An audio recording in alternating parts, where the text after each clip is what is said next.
kulanti wanaagsan saaxiibayaal madaxweynaha jamhuuriyadda federaalka Soomaaliya Maxamed Cabdullaahi Farmaajo ayaa u baxay dalka Suudaan booqashadii Suudaan kadib wuxuu soo gaaray madaxweynuhu dalka Eritrea halkaas oo ka helay casuumad rasmi ah oo u fidiyay madaxweynaha dalkaasi Siyaas Afwerki subaxnimadii hore saakay ayaa halkaas si diiran loogu soo dhaweeyay madaxweynaha jamhuuriyadda madaxweyne Farmaajo oo halkaas soo dhaweyn diiran loogu sameeyay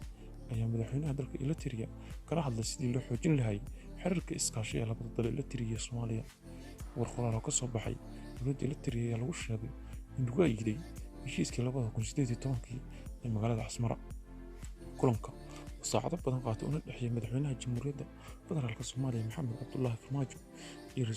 iyo madaxweynaha dalkaas Eritrea Siyaas Afwerki ayaa ku soo dhamaaday si guul ah iyadoo lagu go'aamiyay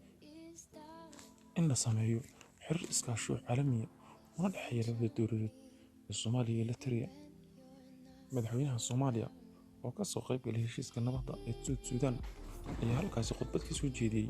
isagoo dib u soo baxay dalka Eritrea waxaana la filayaa inuu ka soo laabto dalka Eritrea oo si toos ugu soo laabto Soomaaliya madaxweyne Farmaajo ayaa wada galaan siyaasadeed maadaama uu yahay musharax madaxweynaha Soomaaliya ee doorashada soo aadan madaxweyne Farmaajo wuxuu markaan xiriir toos ah la sameysanayaa dalka caalamka isagoo isku dayaya inuu mar labaad difaaco booska jagada madaxweynaha isagoo galaan siyaasadeed ka sameysanaya dalalka dibadda madaxweyne Farmaajo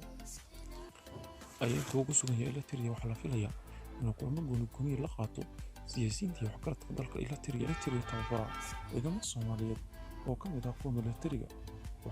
waana arrinta ugu weyn ee madaxweyne Farmaajo u gaaray dalkaasi haddii ay tahay markii ugu horreysay aad soo booqato channelkan subscribe